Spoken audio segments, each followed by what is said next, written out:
الحمد لله وكفى وسلام على عباده الذين اصطفى أما بعد فأعوذ بالله السميع العليم من الشيطان الرجيم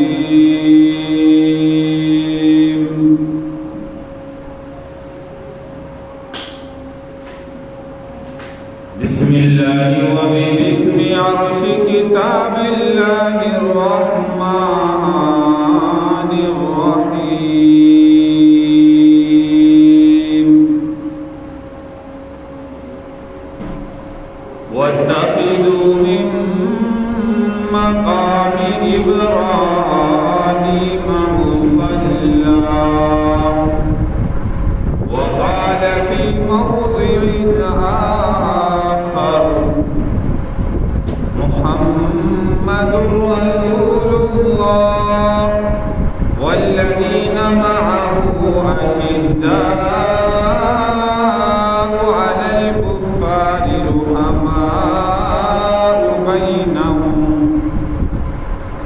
رحماء بينهم تراهم ركعا سجدا يبتغون فضلا من الله ورضوانا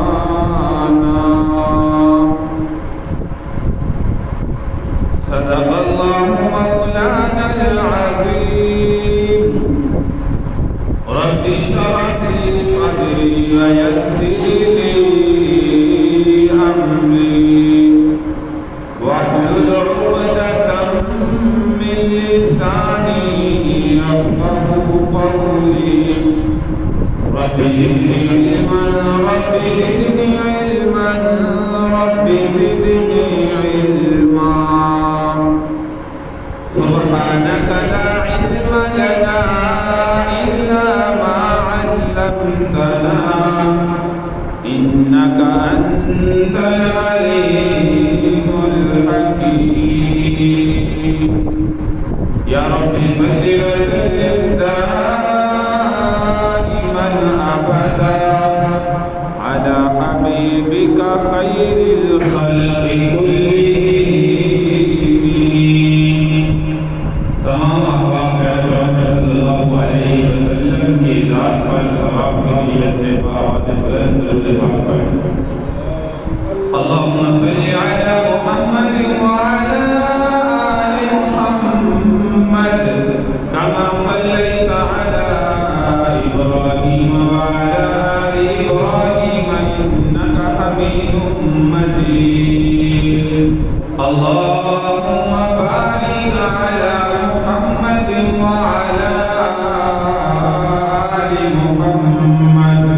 كما باركت على إبراهيم وعلى آل إبراهيم إنك حميد مجيد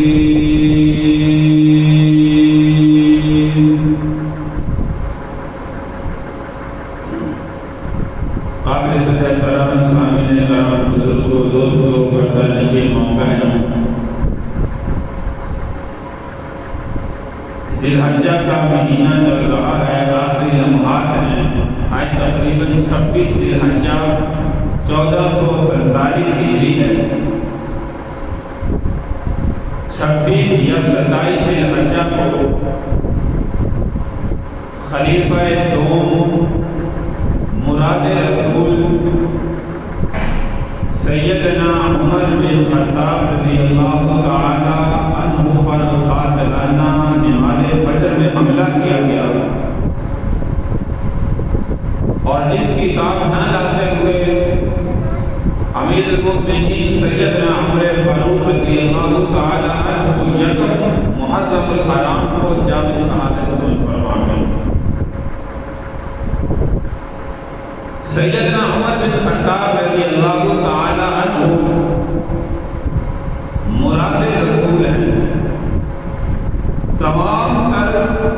صحابہ کرام رضی اللہ عنہ اجمعین سمجھیے کہ مرید رسول ہیں پیارے پیغمبر صلی اللہ علیہ وسلم کے مرید ہیں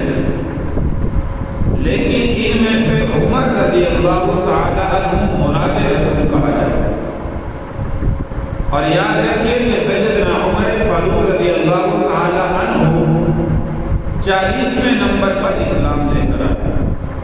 یعنی 39 آدمی پہلے اسلام لا چکے تھے، 40ویں انسان جنہوں نے اسلام قبول کیا، پیارے پیغمبر صلی اللہ علیہ وسلم کے ہاتھ پر کلمہ پڑا، وہ خلیفہ دوم سیدنا عمر بن خطاب رضی اللہ تعالی عنہ کی ذات مبارکہ ہے۔ ایسے صحابی رسول کے جن سے آج بھی کفر کانپتا ہے، اس وقت میں تو کانپتا ہی کانپتا تھا، لیکن آج بھی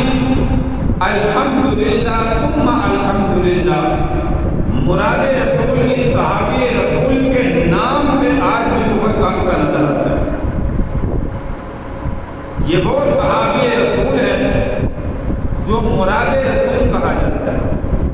مکہ مکرمہ میں یاد رکھیے کہ 2 ہی انسان ایسے تھے جن کا بڑا رعب اور دبدبا تھا، جو بڑے بہادر سمجھے جاتے تھے، جن میں سے ایک ابو جہل تھا اور دوسرے حضرت عمر فاروق رضی اللہ تعالیٰ۔ پیارے پیغمبر صلی اللہ علیہ وسلم نے ایک رات خانہ کعبہ کا غلاف پکڑ کر رو کر اپنے اللہ سے مانگا، یا اللہ، یا تو عمر بن حشام جو ابو جہل کا نام ہے وہ عطا کر، یا عمر بن خطاب رضی اللہ تعالی عنہ یہ عطا کر دے جس سے اسلام کو قوت ملے، شان و شوکت ملے۔ اللہ تبارک و تعالی نے اپنے پیارے پیغمبر صلی اللہ علیہ وسلم کی اس دعا کو قبول فرمایا۔ صبح کو دار الندوہ میں یہ کافر مشورہ کر رہے ہیں کہ صبح کو حضور علیہ السلام کو نعوذ باللہ قتل کر دیا جائے، کوئی کہتا جلا وطن کر دیا جائے، کوئی کافر کہتا قید میں ڈال دیا جائے، کوئی کیا مشورہ دے رہا ہے، کوئی کیا مشورہ دے رہا ہے۔ تو خیر دار الندوہ میں رات کو ان کافروں کا مشورہ ہوتا ہے کہ صبح کے وقت حضرت عمر رضی اللہ تعالیٰ عنہ کو تیار کیا گیا کہ تمہارے ذمہ ہے کہ تم نے اللہ کے نبی کو جا کے جو ہے وہ قتل کرنا ہے۔ اب یہ دار الندوہ میں کافروں کا مشورہ ہو رہا ہے، غیر مسلموں کا مشورہ ہو رہا ہے، جو اسلام کو دبانا چاہتے ہیں، اسلام کو ختم کرنا چاہتے ہیں۔ یہ زمین پر یہ کفریہ طاقتوں کا مشورہ ہو رہا ہے، لیکن اللہ کلام مجید میں فرماتے ہیں وَمَكَرُوا وَمَكَرَ اللَّهُ وَاللَّهُ خَيْرُ الْمَاكِرِينَ۔ ایک دنیا میں تدبیر کرنے والے انسان ہیں، مشورہ کرنے والے انسان ہیں، لیکن ایک اللہ آسمانوں پہ مشورہ کرتا ہے، اور بہترین تدبیر جو ہے وہ اللہ کی تدبیر ہے۔ بہترین مشورہ اللہ کا مشورہ ہے، بہترین سوچ اللہ کی سوچ ہے۔ اور اللہ نے کیا سوچا تھا؟ آج عمر اللہ کے نبی کو قتل نہیں کرے گا، بلکہ جو سر لینے کے ارادے سے جا رہا ہے آج سر دے کر آئے۔ حضرت عمر رضی اللہ تعالیٰ عنہ آپ جانتے ہیں کہ جب تلوار لے کر نکلے، راستے میں ایک مسلمان ملا، صحابی ملا۔ عمر بڑے جلال میں ہو، بڑے غصے میں ہو، آج کہاں کا ارادہ ہے؟ کہنے لگا میں آج تمہارے نبی محمد رسول اللہ کو قتل کرنے جا رہا ہوں۔ کہا ہمارے نبی کو قتل کیا کرو گے؟ پہلے اپنے گھر کی جا کر خبر لو، اپنے گھر کی خبر لو، اس کے بعد اللہ کے نبی کے دربار میں جائیں۔ تو عمر کہنے لگا کیا مطلب؟ انہوں نے فرمایا کہ تمہاری بہن اور تمہارا بہنوئی دونوں اسلام قبول کر چکے ہیں، وہ بھی کلمہ پڑھ چکے ہیں۔ تم جس کلمے کو دبانا چاہتے ہو، جس اسلام کو ختم کرنا چاہتے ہو، جس نبی کو قتل کرنا چاہتے ہو، اس نبی کا کلمہ تیرے گھر کے لوگ جو ہے وہ پڑھتے ہیں۔ تو خیر بڑا تفصیلی واقعہ ہے۔ حضرت عمر رضی اللہ تعالیٰ عنہ وہاں جانے کے بجائے اپنے گھر کی طرف چلے، دروازے پہ کان لگا کر سنا، کلام مجید فرقان حمید کی آیت مبارکہ کی آوازیں آ رہی ہیں، اللہ کا کلام پڑھا جا رہا ہے۔ اور جہاں پہ اللہ کا کلام پڑھا جائے، انسان کی طبیعت پر، انسان کے دل پر اثر نہ ہو، یہ ہو نہیں سکتا۔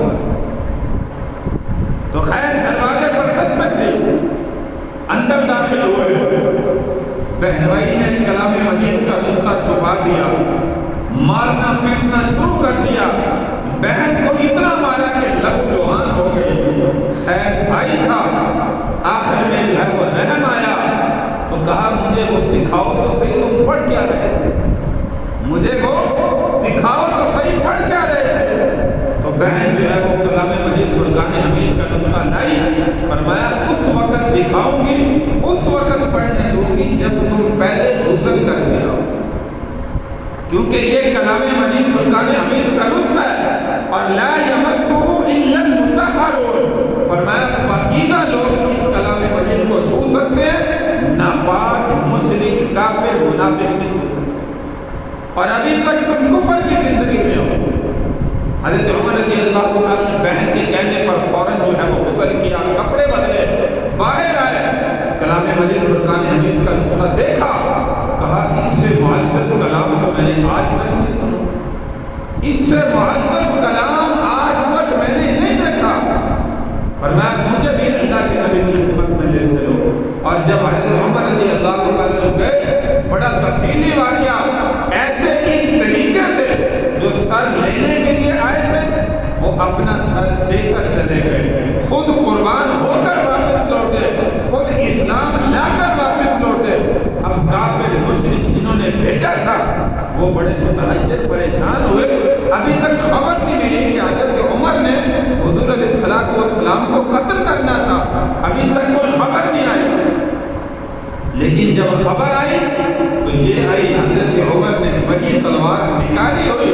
اللہ کے نبی اور صحابہ ساتھ ہیں، خانہ کعبہ کی طرف چل رہے ہیں، اور حضرت عمر نے خانہ کعبہ کے باہر کھڑے ہو کر اعلان فرمایا ہے کسی مائی کے لال میں جرت آج میرا مقابلہ کرے، آج ہم اذان بھی خانہ کعبہ میں پڑھیں گے، آج مسلمان اللہ کے نبی اور اس کے پیچھے ہم صحابہ نماز بھی خانہ کعبہ میں پڑھیں گے۔ جو اپنی بیٹیوں کو بیوہ کروانا چاہتا ہے آئے عمر کا مقابلہ کرے، اپنے بچوں کو یتیم کروانا چاہتا ہے آئے اپنے عمر کا مقابلہ کرے، جو فرمایا کہ خود یتیم ہونا چاہتا ہے، مسکین ہونا چاہتا ہے، عمر کا مقابلہ کر کے دکھائے۔ آج کے بعد مسلمانوں کو کوئی تکلیف نہیں پہنچا سکتا۔ تو میرے بھائی اسلام کو ایسے قوت ملی، حضرت عمر رضی اللہ تعالیٰ 40ویں نمبر پہ میں نے کہا اسلام کے داخل ہوئے، اسلام میں 40ویں نمبر پر آئے، لیکن مقام و مرتبہ انبیاء کے بعد صحابہ کرام رضی اللہ عنہم اجمعین میں سے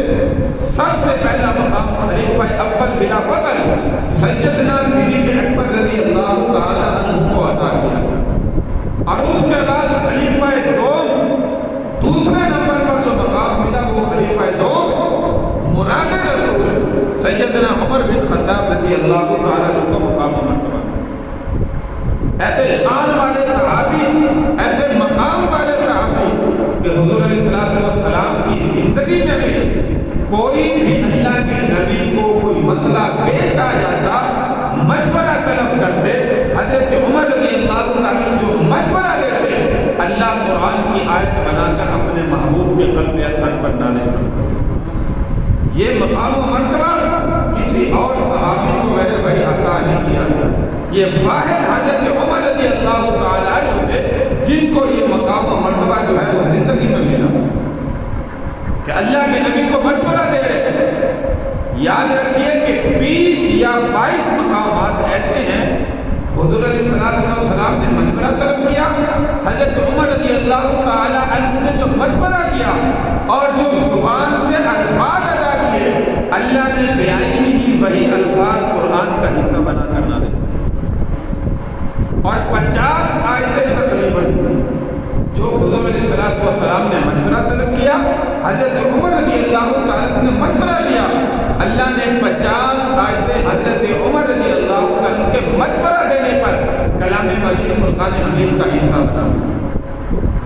سورہ نور کی 18 آیت مبارکہ، آخری آیت مبارکہ سبحانک ھذا بہتان عظیم، یہ 18 آیت مبارکہ جب حضرت عائشہ صدیقہ رضی اللہ تعالیٰ عنہ پر تہمت لگی، منافقین نے تہمت لگائی کہ نعوذ باللہ حضرت عائشہ صدیقہ رضی اللہ تعالیٰ کسی کے ساتھ جو ہے ناجائز تعلقات ہیں۔ حضور علیہ السلام نے ان دنوں میں حضرت عائشہ صدیقہ رضی اللہ تعالیٰ عنہا سے بولنا ختم کر دیا، حتیٰ کہ پریشان ہو کر امی عائشہ صدیقہ رضی اللہ تعالیٰ عنہا اپنے والد ابو بکر صدیق رضی اللہ تعالیٰ کے گھر میں چلے اور جا کر وہاں پر ایک کمرے میں اللہ کی عبادت کرتی اور سارا دن ساری رات روتی رہتی کہ یہ کیا ہو گیا، اتنا بڑا کام، اتنا بڑا بہتان کیسے لگ گیا۔ تو کافی دنوں کے بعد حضور علیہ السلام نے صحابہ سے مشورہ لیا مجھے کیا کرنا چاہیے۔ کسی صحابے نے کیا مشورہ دیا، کسی نے کیا دیا، کسی نے کیا دیا، واحد حضرت عمر رضی اللہ تعالی عنہ جنہوں نے کہا یا رسول اللہ سبحانک ھذا بہتان عظیم، یہ وہ الفاظ مقدس تھے جو حضرت عمر رضی اللہ تعالی کی زبان سے جو ہے وہ نکلے، زبان سے ادا ہوئے کہ یا رسول اللہ جو اللہ آپ کے جسم پر ایک مکھی کو بیٹھنا پسند نہیں کرتا، مکھی کو نہیں بیٹھنے دیتا، وہ آپ کے بستر پر ناپاک عورت کو کیسے برداشت کر سکتا؟ یا رسول اللہ یہ بہت بڑا بہتان ہے، میں اس کو کبھی تسلیم نہیں کر سکتا۔ حضور علیہ السلام سوچ میں تھے، مشورہ لے رہے تھے صحابہ سے۔ چند دنوں کے بعد تقریباً مہینہ گزر گیا، اس کے بعد جو ہے وہ بعض روایت میں آتا 40 دن گزر گئے۔ حضور علیہ السلام سیدنا ابو بکر صدیق رضی اللہ عنہ کے گھر میں گئے اور جا کر جو ہے وہ پوچھا، فرمایا عائشہ اگر تم سے غلطی ہوگی اپنے اللہ سے معافی مانگو، میں بھی اللہ سے تمہارے لیے معافی مانگوں گا، اللہ تمہیں معاف کر دے گا۔ حضرت عائشہ صدیقہ رضی اللہ عنہ کہتی ہیں جب میں نے یہ جملہ اللہ کے نبی کی زبان سے سنا مجھے بڑا دکھ ہوا، اتنی تکلیف ہوئی کہ میرا دل پھٹنے کو آیا کہ حضور علیہ السلام بھی ایسے الفاظ کہہ رہے۔ تو اللہ کے نبی صلی اللہ علیہ وسلم نے آپ کی والدہ سے پوچھا، حضرت ابو بکر صدیق رضی اللہ عنہ کی بیوی سے، فرمایا جب سے عائشہ گھر میں آئی ہے کیا کر رہی ہے؟ تو انہوں نے فرمایا یا رسول اللہ جب سے آئی ہے ایک کمرے میں ہے اور دن رات صرف آنسو بہا رہی ہے، رو رہی ہے، اس کے علاوہ اور کوئی کام نہیں، کھانا بھی چھوڑا ہوا ہے۔ تو حضور علیہ السلام اسی اثنا میں بات چیت کر رہے ہیں اپنے سسر کے ساتھ، اپنی ساس کے ساتھ، حضرت ابو بکر رفیق سفر کے ساتھ اور آپ کی بیوی کے ساتھ۔ حضرت عائشہ رضی اللہ عنہ ایک کمرے میں رو رہی ہے کہ اللہ کے نبی نے یہ بات کر دی۔ تو اس وقت فرمایا اچانک وحی کے آثار نمودار ہوئے، جبریل امین علیہ السلام تشریف لائے، حضرت ابوبکر صدیق رضی اللہ عنہ اپنی بیوی کو فرمایا کہ اللہ کے نبی پر وحی آ چکی ہے، ابھی اسی وقت فیصلہ ہو جائے گا کہ حقیقت جو ہے وہ ہے، کیونکہ اللہ کے نبی یہاں پہ میں مسئلہ بھی بتانا چاہتا ہوں، اپنے عقیدے کو صاف کریں، اپنا عقیدے کو مضبوط بنائیں کہ غیب کا علم صرف اور صرف اللہ کی ذات ہے، اللہ کی ذات کے علاوہ کوئی غیب کا علم نہیں جانتا۔ اللہ نے یہ اختیار اپنے محبوب کو نہیں عطا فرمایا، انبیاء کو نہیں عطا فرمایا۔ انبیاء کے بعد دنیا میں کون سا ایسا انسان ہے جس کو اتنا بڑا مقام مل جائے کہ وہ غیب کا علم نعوذ باللہ جانتا؟ اگر غیب کا علم جانتے اللہ کے نبی کو تو فوراً اطلاع ہوتی کہ یہ سارا بہتان ہے، جھوٹ ہے، اس کے علاوہ کچھ نہیں ہے۔ اللہ کے نبی بھی اتنے ایام کے بعد جا کر اپنی بیوی حضرت عائشہ صدیقہ رضی اللہ عنہ کو یہ جملہ جا کے کہہ رہے ہیں کہ عائشہ اگر تم سے غلطی ہوئی اپنے اللہ سے معافی مانگو، میں بھی معافی تمہاری طرف سے مانگوں گا، اللہ تمہیں معاف کر دے۔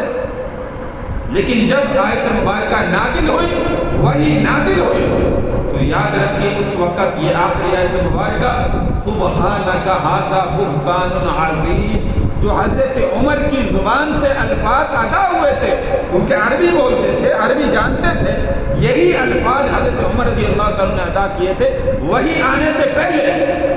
فرمایا تھا یا رسول اللہ ھذا بہتان عظیم، یہ بہت بڑا بہتان ہے جو عبداللہ بن ابی جیسے منافق انسان حضرت عائشہ صدیقہ ہماری ماں پر لگا رہے۔ اللہ ایسی عورت کو آپ کے بستر پر برداشت نہیں کر سکتا جو نعوذ باللہ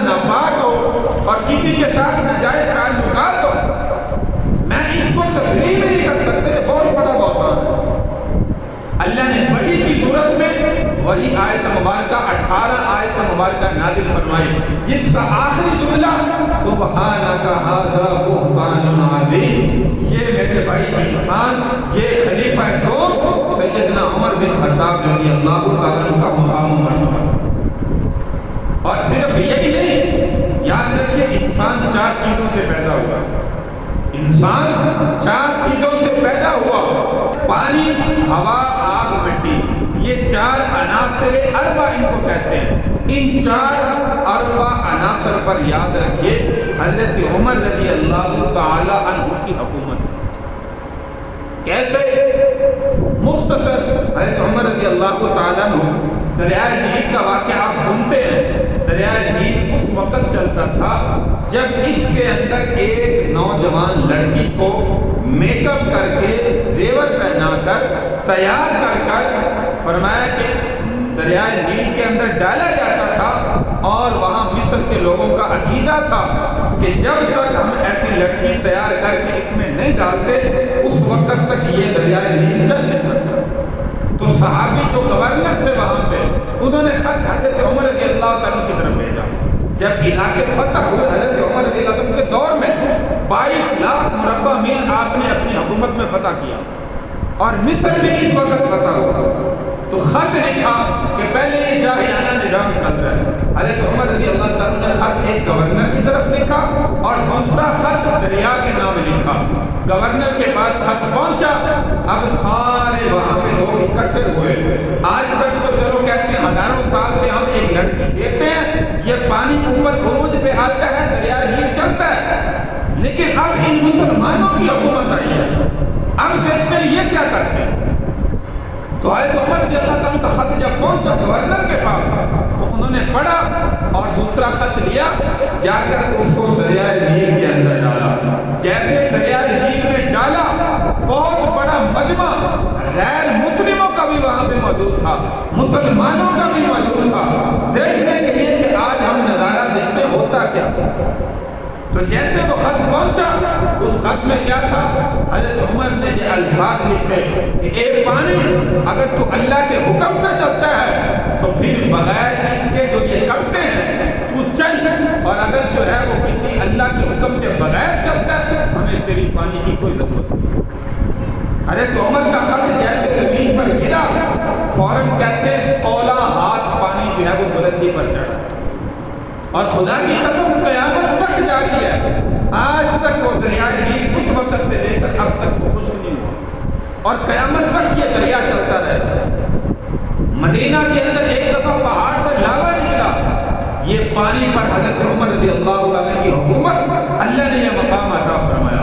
لاوا نکلا، کئی بستیوں کو جلا کر راکھ کر دیا۔ حضرت عمر رضی اللہ تعالیٰ کا خطبہ ارشاد فرما رہے ہیں، کسی صحابی نے آ کر فرمایا امیر المومنین فلاں جگہ سے ایک لاوا نکلا ہے، وہ آبادیوں کو تباہ کر رہا ہے، جلا کر راکھ کر رہا ہے۔ حضرت عمر نے اپنے اوپر جو ہے وہ عصا تھی، اپنے اوپر جو پگڑی تھی وہ اتاری اور فرمایا ایسے جھاڑا، اور جھاڑ کر کہا صحابی کو دیا، فرمایا یہ لے جاؤ، جہاں سے لاوا آیا ہے اس کو واپس اسی جگہ پر جو ہے وہ پہنچا دو۔ کہتے ہیں کہ جیسے ہم جانوروں کو سوٹی سے ہانکتے ہیں، لے کر چلتے ہیں، یہ صحابی وہ صافہ، وہ رومال، وہ پگڑی، وہ کپڑا حضرت عمر کا لے کر گئے، اور ہانکتے ہانکتے اس آگ کو جہاں سے نکلی تھی اس جگہ پر جو ہے وہ واپس کیا، اور وہاں پر پتھر رکھا۔ کہتے ہیں خدا کی قسم اس کے بعد وہاں سے آگ کا جو ہے وہ نام و نشان نہیں۔ مٹی پر کیسے حکومت تھی؟ مدینہ میں کہتے ہیں زلزلہ آیا، حضرت عمر رضی اللہ عنہ جو ہاتھ میں ہر وقت عصا کوڑا ہوتا تھا وہ زمین پر مارا اور کہا کہ عمر تجھ پر انصاف نہیں کرتا، جو تو ہل رہی ہے یہ تیرے ہمارے نبی کا مقدس شہر ہے، خبردار آج کے بعد جو ہے وہ یہاں پہ زلزلہ۔ اور اس کے بعد سے لے کے آج تک مدینہ کی سرزمین پر جو ہے وہ فرمایا کہ زلزلہ نہیں۔ ہوا کیسے کہنا مانتی تھی؟ حضرت عمر رضی اللہ تعالیٰ نے مدینہ میں بیٹھ کر منبر نبوی پر بیٹھ کر خطبہ ارشاد فرما رہے ہیں، آپ نے ایک یمن کی طرف قافلہ روانہ کیا جس کا امیر فرمایا حضرت ساریہ رضی اللہ تعالیٰ کو بنایا، اور خطبہ ارشاد فرما رہے ہیں، آپ نے کہا یا ساریہ الجبل، یا ساریہ الجبل۔ صحابہ کا مجمع مسجد نبوی میں بیٹھے پریشان ہو گیا، یہاں پہ تو حضرت ساریہ موجود ہی نہیں ہے، حضرت عمر یہ الفاظ کیوں کہہ رہے؟ تو صحابہ کھڑے ہوئے، امیر المومنین آپ نے یہ کیوں کہا؟ تو امیر المومنین نے فرمایا تم میرے سامنے بیٹھے ہو، ایسا کوئی معاملہ نہیں ہے، لیکن اچانک مجھے نظر آیا ایک پہاڑ ہے، حضرت ساریہ کو جو قافلہ دے کر بھیجا تھا جہاد کے لیے، فرمایا ایک پہاڑ کے دامن میں کھڑے ہیں، پچھلی طرف سے دشمن ان پر حملہ کرنے والا تھا، اللہ نے مجھے دکھایا دشمن حملہ کرنے والا ہے، میں نے کہا یا ساریہ الجبل، یا ساریہ الجبل، مڑ کر پہاڑ کی طرف دیکھو دشمن تم پر حملہ کرنے والا ہے۔ تو حضرت ساریہ نے فرمایا وہاں پہ مڑ کے دیکھا، واقعی دشمن حملہ کرنے والا تھا۔ صحابہ نے مسجد نبوی میں بیٹھے ہوئے اس تاریخ کو، اس وقت کو نوٹ کیا، جب وہ قافلہ وہاں سے واپس آیا، لشکر واپس آیا، حضرت ساریہ سے پوچھا، فرمایا تمہارے ساتھ کوئی ایسا معاملہ ہوا تھا؟ حضرت ساریہ کہنے لگے ہاں میں بھی بڑا متحجر ہوا کہ جب وہ دشمن ہم پر حملہ کرنے والا تھا، حضرت عمر بن خطاب رضی اللہ تعالیٰ کی آواز آئی تھی یا ساریہ الجبل، یا ساریہ الجبل، پہاڑ کے پیچھے دیکھو دشمن تم پر حملہ کرنے والا ہے۔ فرمایا ہم نے دیکھا واقعی حملہ کرنے والا تھا، ہم نے ان کو نیست و نابود کر دیا اور فتح ہو کر جو ہے وہ فاتح بن کے ہم مدینہ میں واپس آئے۔ وہی تاریخ، وہی وقت، تو میرے بھائی ہوا بھی حضرت عمر رضی اللہ تعالیٰ کے تابع اللہ نے کی تھی، 4 اربع عناصر، ان پر حضرت عمر رضی اللہ تعالیٰ کو حکومت عطا فرمائی۔ یکم محرم الحرام کو آپ کی شہادت ہے، ایک مجوسی غلام ابو لؤلؤ فیروز، یہاں پہ سوال یہ پیدا ہوتا ہے کہ مدینہ میں تو کافروں کا داستہ ممنوع ہے، ایک آگ کی عبادت کرنے والا مدینہ میں کیسے آیا؟ حضرت عمر رضی اللہ تعالیٰ پر حملہ کیسے ہو گیا؟ تو یاد رکھیے مغیرہ بن شعبہ رضی اللہ تعالیٰ عنہ اس وقت کوفہ میں گورنر تھے، حضرت عمر رضی اللہ عنہ کے دور میں آپ نے کوفہ کا گورنر مقرر کیا تھا، تو آپ نے کچھ لکڑی کا کام کروانا تھا، ہمارے ہاں جس کو درخان کہتے ہیں، تو حضرت عمر رضی اللہ عنہ نے خط لکھا مغیرہ بن شعبہ کو کہ اگر کوئی اچھا کاریگر ہو تو مدینہ میں بھیج دو، ہم نے کچھ جو ہے وہ کام کروانا ہے۔ تو مغیرہ بن شعبہ رضی اللہ تعالیٰ عنہ، اس وقت فون کا زمانہ تو نہ تھا، خطوط کے ذریعے سے قاصد جاتے تھے، تو حضرت مغیرہ بن شعبہ نے فرمایا امیر المومنین کاریگر بہت اچھا لیکن ہے غیر مسلم، ہے مجوسی، مسلمان کاریگر یہاں پہ نہیں ہے، کہتے تو اس کو بھیج دیتا ہوں۔ تو حضرت عمر رضی اللہ تعالیٰ نے فرمایا کہ ہاں اس کو بھیج دو۔ اب اس کے لیے مدینہ میں ایک جگہ خاص کی گئی کہ تم نے صرف اس جگہ پر رہنا ہے اور یہاں پہ جو کام کرنا ہے اپنا کام کرنا ہے، یہاں سے آگے جو ہے وہ ہمارے جو ہے وہ آس پاس بستیوں میں نہیں جانا، کیونکہ غیر مسلم کا داخلہ ممنوع تھا۔ تو اس نے کہا جی ٹھیک ہے۔ تو حضرت عمر رضی اللہ نے فرمایا کہ تم کیا کیا کام کر لیتے ہو؟ اس نے سارے کام بتائے، کہا میں خنجر بھی بنا لیتا ہوں اور خنجر بھی ایسا بناتا ہوں کہ دنیا یاد کرتی ہے۔ حضرت عمر رضی اللہ تعالیٰ نے فرمایا کہ مجھے بھی بنا دو۔ کہنے لگا آپ کو ایسا خنجر بنا کے دوں گا کہ ساری دنیا قیامت تک جو ہے وہ یاد رکھے۔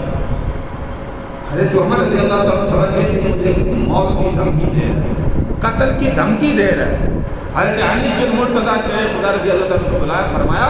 یہ مجوسی غلام مجھے قتل کی دھمکی دے رہا ہے۔ حضرت علی رضی اللہ تعالیٰ نے فرمایا امیر المومنین ایسے کیسے دھمکی دے رہا ہے؟ آپ سے جو ہے وہ کافر ڈرتے ہیں، یہ کیا ہوتا ہے آپ کو دھمکی دینے والا؟ کہا مجھے اس کے جملوں سے ایسے لگا جیسے یہ مجھے دھمکی دے رہا ہے، امیر المومنین ابھی تک اس نے آپ پر کوئی حملہ نہیں کیا، ہم اس پر جو ہے وہ کیسے جو ہے وہ قانون نافذ کرتے ہیں؟ تو حضرت عمر نے فرمایا کہ بات تو تمہاری ٹھیک ہے۔ چند دن گزرے، نماز فجر کے اندر یہ غیر مسلم مجوسی ابو لؤلؤ فیروز نامی یہ چھپ کر جو ہے وہ منبر کے اندر بیٹھ گیا، محراب کے اندر۔ تو حضرت عمر رضی اللہ عنہ جیسے نماز پڑھانے کے لیے آئے، آپ نے نیت باندھی، تلاوت شروع فرمائی۔ اس مجوسی غلام نے وہ زہر آلود خنجر نعوذ باللہ حضرت عمر رضی اللہ تعالی عنہ کے پیٹ میں پیوست کر دیا، جس کی تاب نہ لاتے ہوئے آپ گرے اور پیچھے سے حضرت عبد الرحمن بن عوف رضی اللہ تعالی عنہ کو آگے مصلی پر کیا تاکہ نماز مکمل کر سکے۔ اب اس نے حملہ کر کے بھاگنے کی کوشش کی،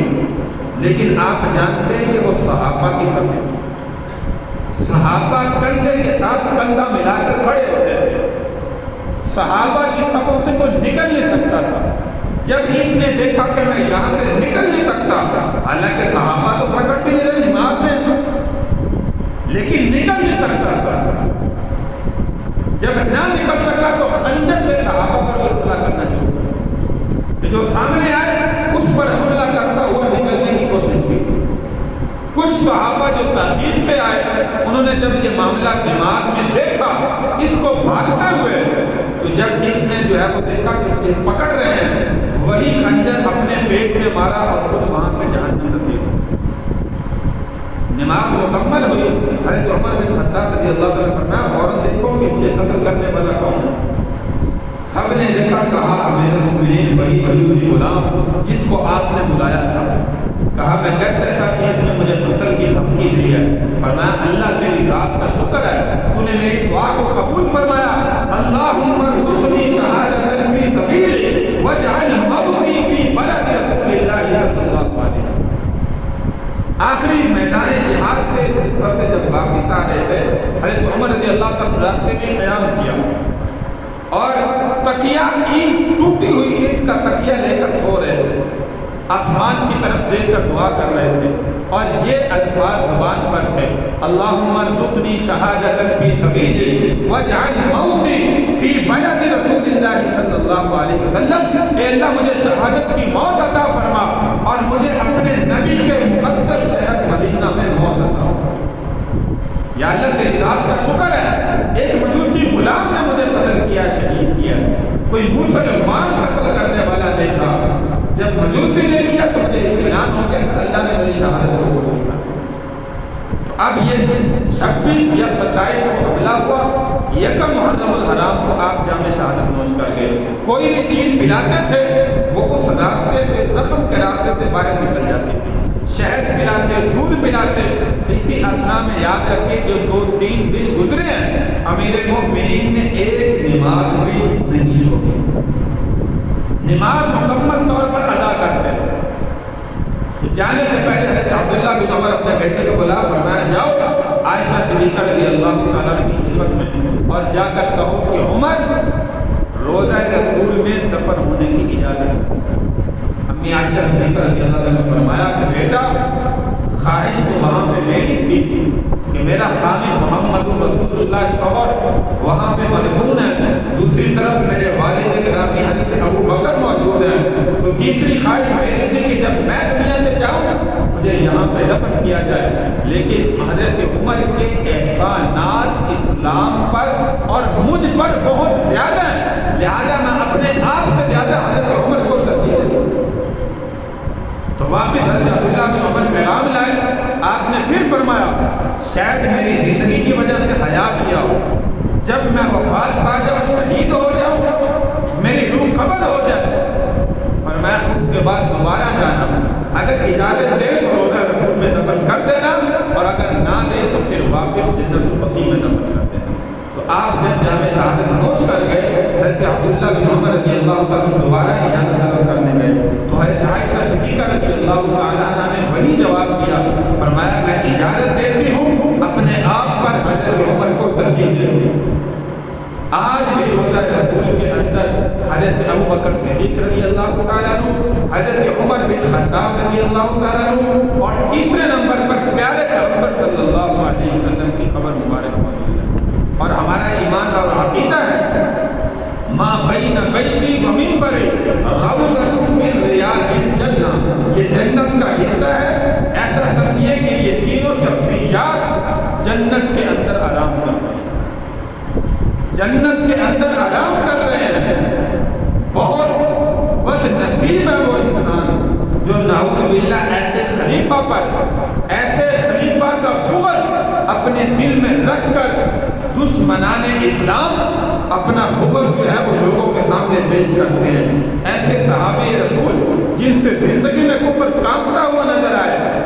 جن نے ایران کو فتح کیا، تو ایران کی عورتیں اپنے بچوں کو سلاتی ہوئی لوری دیتی تھی، کہتی تھی جلدی سو جاؤ ورنہ عمر آ جائے گا، یہ میرے بھائی دبدبا حضرت عمر کا کافروں کے اوپر تھا،